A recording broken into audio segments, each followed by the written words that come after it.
Alléluia. Qui est-ce qui a soif d'une vie intérieure triomphante? Moi, il y a un passage dans la parole qui m'impacte à chaque fois. Quand j'ai le moral, vous savez, qui aurait tendance à vouloir tout de suite s'incliner vers le bas, immédiatement. J'ai un verset qui me vient à l'esprit. Dieu ordonne que tu sois fort. Amen. Alors immédiatement, je m'appuie sur la parole, je me ressaisis et j'avance avec la puissance de Dieu. Amen. Dieu désire que ma vie intérieure, que la vie intérieure de chacun d'entre nous soit vraiment triomphante. Alléluia. On va lire un passage maintenant dans la parole. Amen. Vous avez votre Bible avec vous, au format papier ou au format smartphone. Vous l'ouvrez maintenant et on veut déjà confesser. Amen. Ensemble. Ensemble, on veut déclarer, Seigneur, merci pour ta parole. Je crois ce qu'elle dit à mon sujet. Je saisis ce qu'elle me promet. Et je fais ce qu'elle me commande. Amen. Dans Philippiens chapitre 4, ouvrez votre Bible, Philippiens 4, versets 8 à 9. Philippiens 4, versets 8 à 9. Là encore, un passage qui attire notre attention sur notre mode de développement, le désir de grandir. Et je pense que vous avez tous envie de grandir. Amen. Quels sont ceux qui ont envie de grandir ici? Sur les réseaux, vous avez envie de grandir? Amen. Sur Zoom, vous avez envie de grandir? Alléluia. Nous avons envie de grandir. Personne n'a envie d'être faible. Personne n'a envie. Je ne connais pas un footballeur qui monte sur le terrain avec un rêve et son rêve, c'est celui de perdre le match. Un footballeur comme ça, on l'enferme dans les douches des vestiaires. Amen. Il ne faut pas qu'il rentre dans l'équipe, ce n'est pas possible.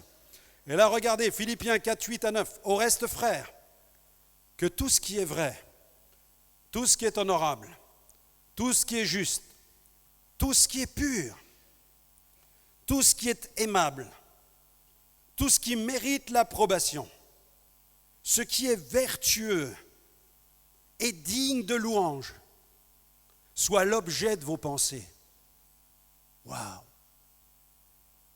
Ce que vous avez appris, reçu et entendu de moi, et ce que vous avez vu en moi, pratiquez-le, et le Dieu de paix sera avec vous.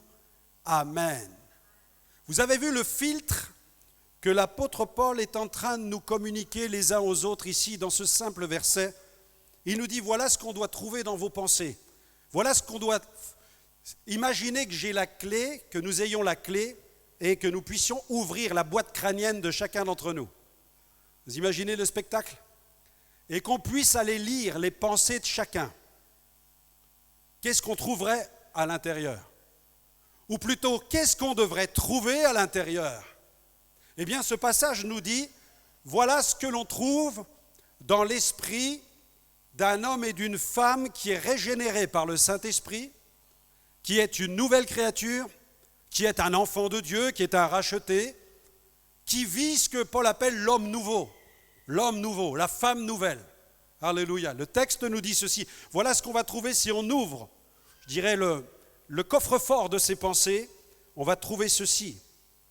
Ce qui est honorable, ce qui est vrai, ce qui est juste, ce qui est pur, ce qui est aimable, ce qui mérite l'approbation, ce qui est vertueux.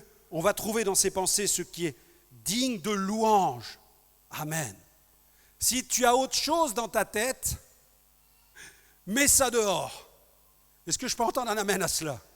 Si tu as autre chose dans ta tête, flanque ça dehors parce que le Saint-Esprit ne veut pas qu'autre chose que ce que nous avons lu maintenant soit dans l'esprit de chacun d'entre nous.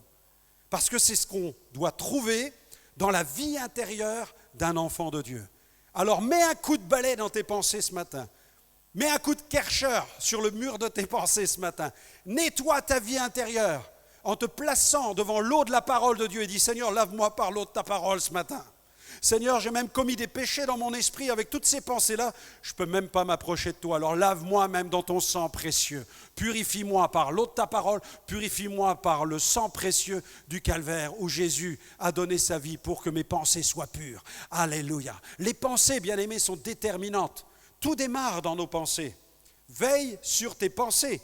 Elles vont déterminer toute ta vie. Elles constituent en quelque sorte la matière première avec laquelle nous nous conduisons, la matière première avec laquelle nous bâtissons, la matière première avec laquelle nous nous projetons dans la vie.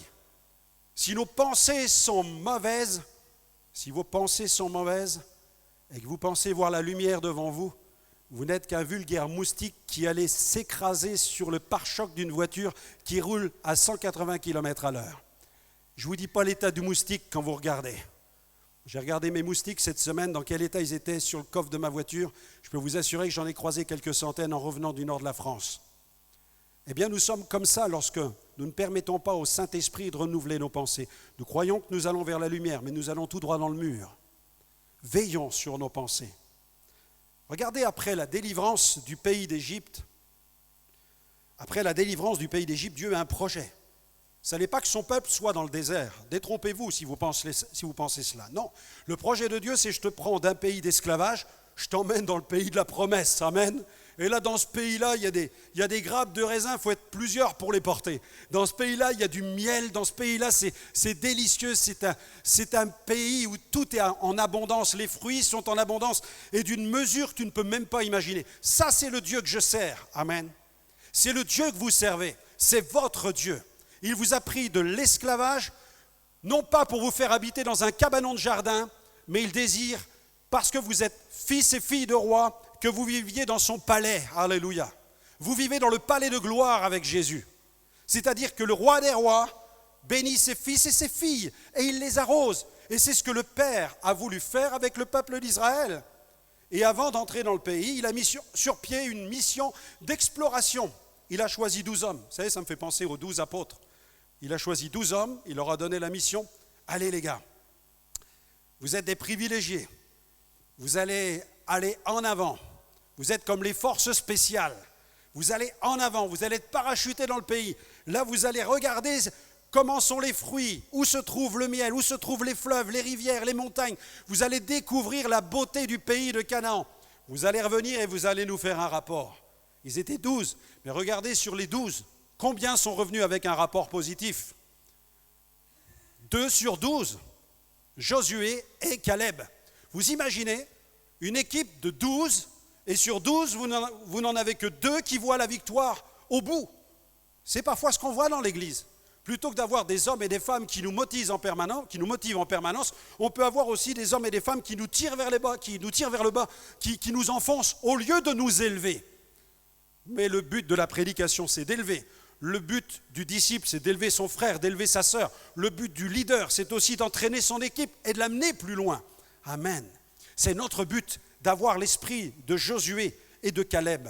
Et la Bible dit d'ailleurs, regardez dans Nombre 14, verset 24. Nombre 14, verset 24, vous pouvez regarder dans votre Bible, un verset que vous pourrez souligner.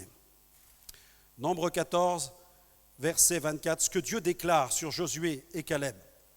Et parce que mon serviteur Caleb a été animé d'un autre esprit, amen, parce que mon serviteur Caleb a été animé d'un autre esprit, qu'il a pleinement suivi ma voie, je le ferai entrer dans le pays où il est allé, et ses descendants le posséderont. Amen. Voyez la promesse que Dieu déclare sur celui qui est animé d'un esprit de victoire. Tu dois travailler sur ta mentalité. Tu dois travailler aussi sur ton mental. Tu peux avoir un excellent mental, je le disais dans une prédication précédente, mais si ta mentalité n'est pas celle du royaume de Dieu, tu ne pourras pas entrer pleinement dans ce que Dieu veut. Le mental et la mentalité fonctionnent ensemble. Notre mental, Dieu le soigne, Dieu l'entretient, Dieu le consolide, Dieu le fortifie, Dieu l'affûte, Dieu l'aiguise avec sa parole. Et la mentalité, nous la recevons tout près du cœur du Père, tout près du cœur de Dieu. Je dois passer du temps dans la présence de Dieu. Je dois passer du temps au contact du cœur de Dieu que je découvre dans la parole de Dieu. Quand je lis la parole de Dieu, je m'approche plus près du cœur du Père. Et c'est là que je découvre quels sont les sentiments du Père. D'ailleurs, la Bible nous dit, et Paul l'enseigne, il dit « Ayez en vous les sentiments qui étaient en Jésus-Christ », qui n'a pas regardé la gloire comme une proie à arracher, mais il s'est dépouillé lui-même en revêtant la forme d'un serviteur.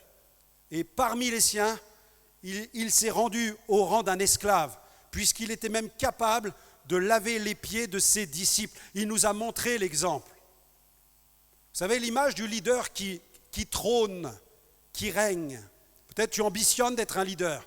Mais si tu ambitionnes le leadership comme étant quelqu'un qui va se tenir au-dessus des autres, si tu envies ceux qui sont sur une estrade ou qui sont en position dans une fonction d'autorité tout simplement parce que tu te dis « j'aimerais bien diriger les autres », tu es à côté. Parce que ce n'est pas le modèle que Jésus nous a donné. Non, Jésus, lui, nous a donné le modèle du véritable serviteur. C'est celui qui prend soin de ceux qui sont avec lui. Et Dieu nous appelle à être véritablement dans l'esprit du Seigneur Jésus. Malheureusement, regardez le rapport négatif des 10 qui sont revenus. Les 10 qui sont revenus ont flanqué la peur à tout le peuple, à tout un peuple. 10 qui ont parlé négativement, ils ont semé la pagaille au milieu du peuple. C'est pourquoi, bien-aimés, chacun d'entre nous, nous devons grandir. Chacun doit dire maintenant, je cesse d'être un enfant, je cesse l'enfantillage, je cesse la critique, je cesse de médire, je cesse de répandre des choses dans l'Église. Je ne dis pas que ces choses sont parmi nous, mais je le dis parce que c'est normal, nous devons penser ces choses-là. Je dois cesser tout langage négatif, mais alors je vais faire quoi? Eh bien, tu sèmes ce qui est bon, tu sèmes ce qui est positif, tu sèmes ce qui construit, tu sèmes ce qui édifie. Le reste, c'est la chair. Et si quelqu'un vient te parler avec le langage de la chair, tu dis, mon frère, ma sœur, ça c'est la chair, j'en veux pas, garde-le pour toi, mon cœur n'est pas une poubelle. Amen. Je dois veiller sur l'état de mon cœur. Et je ne dois pas me laisser polluer. Parce que si je reçois le langage de la chair de quelqu'un, ce qu'il sème dans mon cœur, ce sont des pensées qui vont pousser et qui vont me gangréner. C'est pourquoi dans la vie de certains enfants de Dieu, parfois, quand vous discutez avec eux, vous découvrez qu'il y a déjà des rejetons d'amertume. Et chez certains, ce n'est plus des rejetons, c'est des arbres entiers. Mais alors, il faut appeler le bûcheron de l'Éternel pour venir enlever ça. Il faut aller jusqu'à la racine. Et là, je peux vous avouer qu'il y a du boulot, qu'il y a du travail. Mais sois spirituel. Ma prière pour chacun d'entre nous ici, c'est que nous puissions dire maintenant, notre désir, c'est vraiment la croissance. Notre désir, c'est de devenir de vrais disciples et que parmi nous se lèvent de vrais leaders et que parmi nous émergent de véritables ministères pour que l'Église connaisse son expansion. Et moi, j'ai la certitude et la confiance que Dieu va le faire. L'incrédulité, je le dis souvent, c'est comme une foi qui est à l'envers. Celui qui craint, il exerce une forme de foi. Il a la foi dans le négatif. L'incrédulité n'apportera jamais aucune bénédiction. J'aime beaucoup cette anecdote concernant un homme qui s'appelait Ernest Shackleton, qui en 1914, cet homme était un explorateur, il décide d'aller explorer la banquise, il met toute une opération d'expédition en place. Et quand il arrive dans le pôle, il est pris au piège des glaces à tel point que son navire ne peut plus avancer. Ils sont coincés, ils ne peuvent ni avancer ni reculer, ils sont piégés. Alors que fait-il? Il fait descendre tout l'équipage, il dresse leur tente et tout le monde commence à prendre peur. Parce que tout le monde se dit, mais comment allons-nous faire? Nous allons manger les vivres que nous avons dans les soutes, mais aurons-nous assez de nourriture pour traverser ce terrible hiver et cette glaciation de cet endroit de l'Arctique? Alors ils étaient vraiment dans l'angoisse la plus totale. Et après quelques semaines, Shackleton prend une décision. Il dit, écoutez, moi je vais prendre une chaloupe, je vais emporter quelques hommes avec moi, nous allons aller chercher du secours. Et quand vous imaginez, vous êtes sur la banquise et vous avez le vieux papy qui commence à dire on va mettre la chaloupe à la mer et moi je vais chercher du secours. Tout le monde l'a regardé en disant mais là il y a le cerveau qui a été congelé quelque part, c'est pas possible. Ils vont mourir s'ils repartent, s'ils font demi-tour comme cela. On ne les verra jamais revenir. Alors Shackleton, qui était un aventurier et un homme avec un mental incroyable, il a pris la mer avec quelques hommes et à la tête de la chaloupe, il a pris le large. Et pendant les semaines qui ont suivi, imaginez dans le camp, c'était un peu comme les 10 au pays de Canaan. Tout le monde avait peur, tout le monde voyait la mort, tout le monde se disait mais comment allons-nous finir? Il voyait le niveau des stocks alimentaires qui baissait terriblement. Et il voyait la mort venir les chercher en face. Mais après 4 mois, tout à coup à l'horizon, un des membres de l'équipe a regardé l'horizon et il a aperçu un navire qui venait dans leur direction. Et à la tête du navire, il y avait le vieux Shackleton qui était là, qui leur faisait signe en leur disant « Je suis de retour, je suis là !» Et il est arrivé et il a pu sauver tout son équipage. Quelle image incroyable de cet homme qui avait un tempérament vraiment de vainqueur. Sa vie intérieure était la vie d'un homme de foi. Amen. C'est pourquoi veillons sur notre vie intérieure. C'est ce que vous avez de plus précieux, frères et sœurs. Vous avez peut-être un beau véhicule, un beau 4x4, gloire à Dieu. Vous avez peut-être fait construire votre maison et vous êtes fiers de votre maison et vous avez raison. Vous avez peut-être de beaux comptes en banque, vous avez souscrit à toutes sortes d'assurances, vous avez de l'argent ici et là, vous avez les enfants, vous avez des biens. Mais ce que vous avez de plus précieux, c'est ce que vous avez à l'intérieur, ce que vous êtes au-dedans. Parce que si ce que vous êtes au-dedans un jour est corrompu, comment allez-vous apprécier la vie dans laquelle vous êtes? Et comment allez-vous influencer le monde dans lequel vous vous trouvez? Et c'est pourquoi le Seigneur s'occupe de notre vie intérieure. Il dit, celui qui croit en moi, bam, des fleuves d'eau vive jailliront de son sein.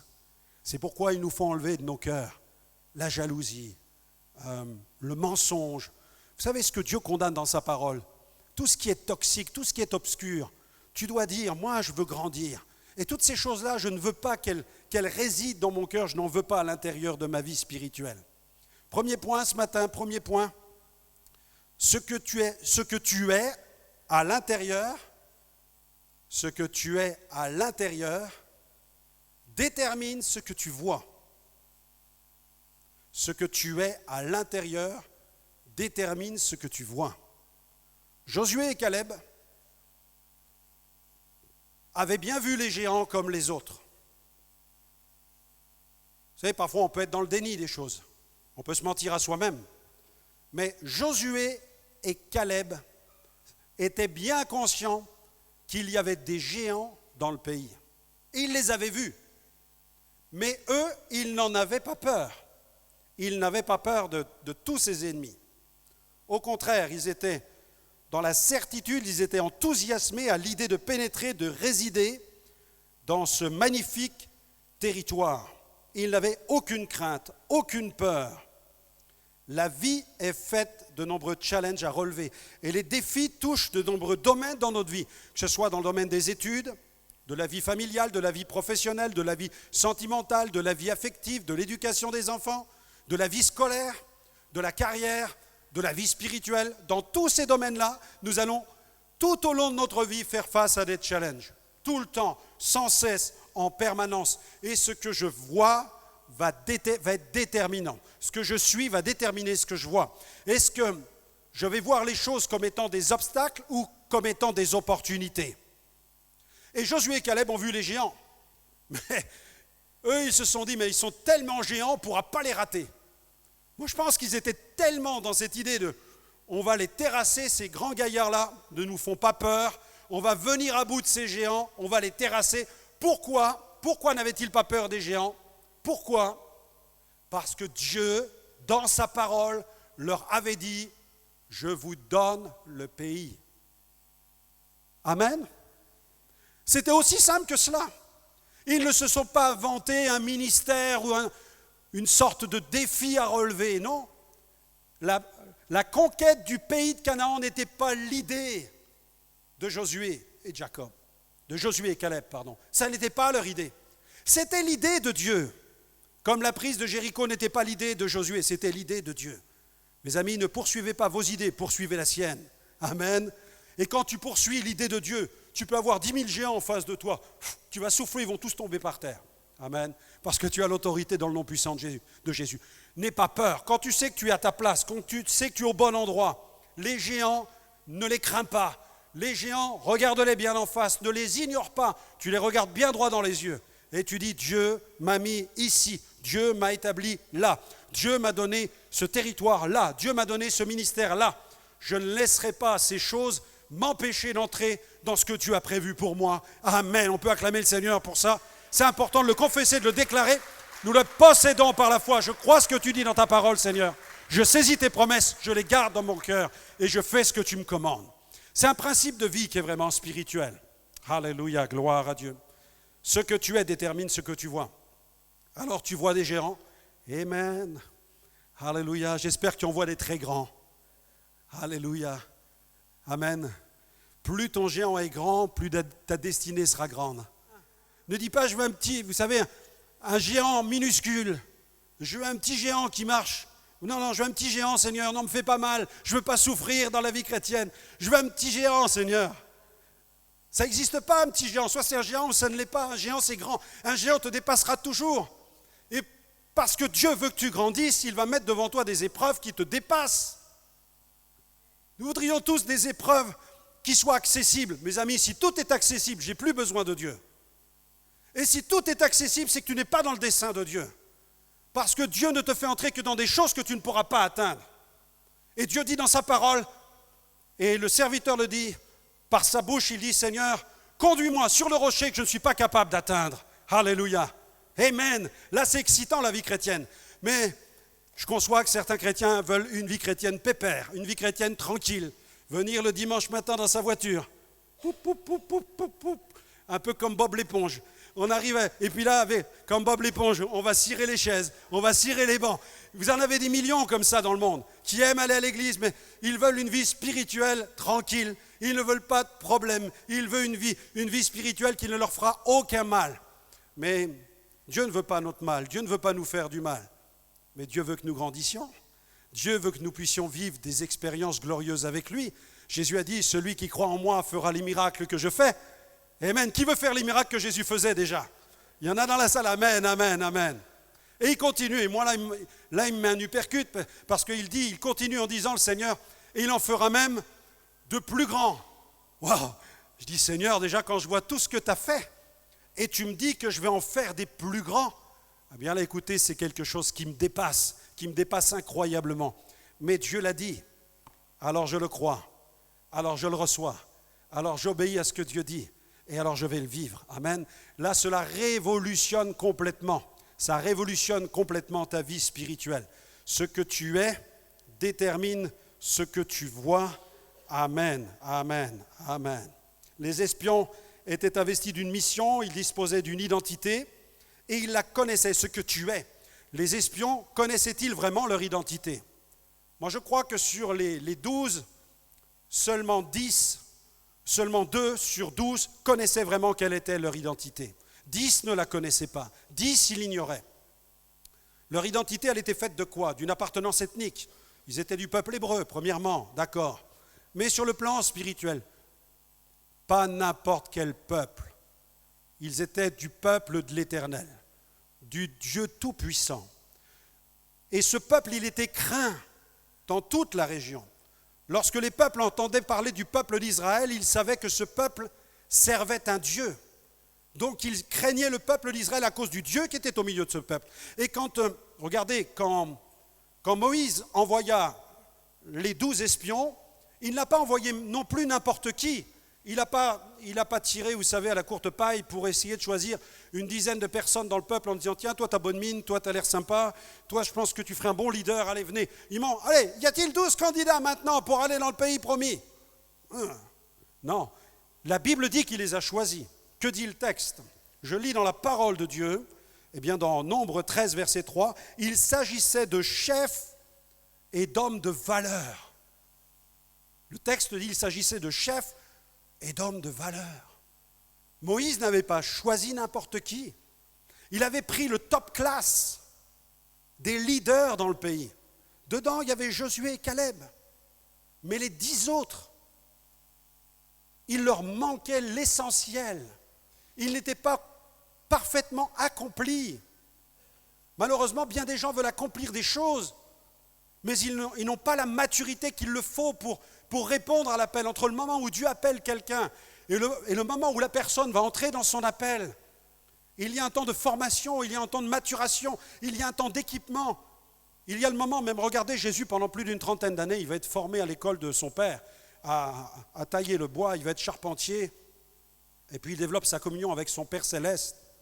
Et puis à un moment, il va s'engager, il va prendre les eaux du baptême et l'onction va descendre sur lui.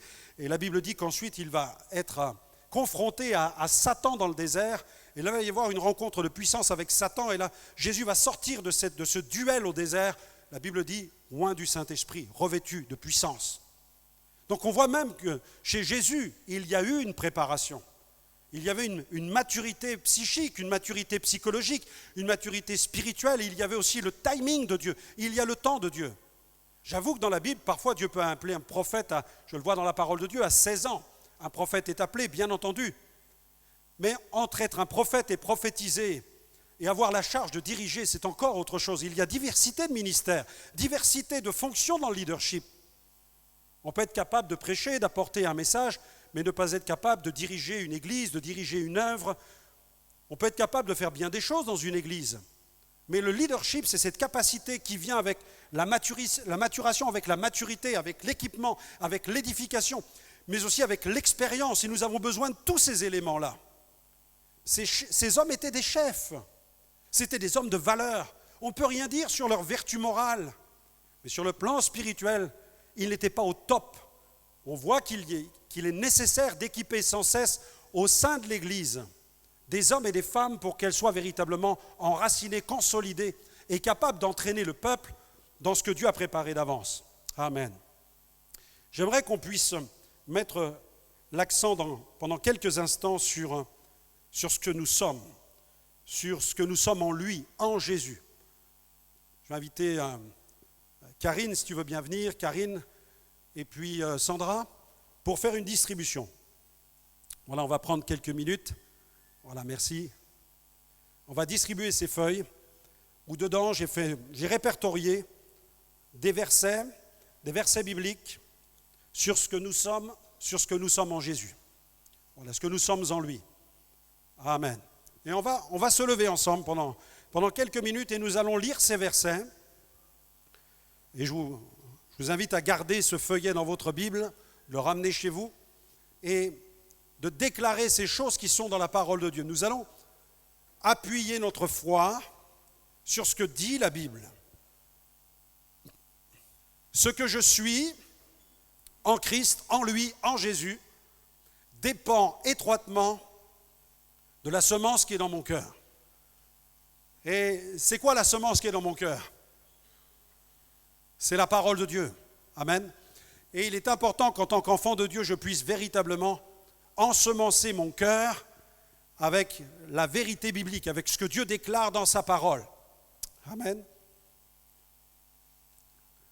Et tous ces versets que j'ai répertoriés ce matin pour vous, la plupart comprennent la formulation en Christ, ce que je suis en Christ, ce que nous sommes dans le Christ. Donc ce sont des versets très importants parce qu'ils témoignent de ce que vous êtes, ils témoignent de votre identité. Ce que tu es détermine ce que tu vas voir. Amen. C'est pourquoi je vais m'occuper de ce que je suis ce matin. Je vais prendre soin de ce que je suis. Qu'est-ce que je suis vraiment à l'intérieur? Ce que tu es doit être conforme à ce que la Bible dit. Si tu lis ces versets et que ta vie ne colle pas à ce qui est marqué là, tu vas dire, bon, c'est normal que je ne vois pas ce que je devrais voir. Amen. Mais si je suis aligné dans mon cœur avec ce que la Bible dit, alors je vais commencer à voir la gloire de Dieu. Alléluia. Je vais commencer à voir la gloire de Dieu. Amen. En lui, en Jésus, en Christ.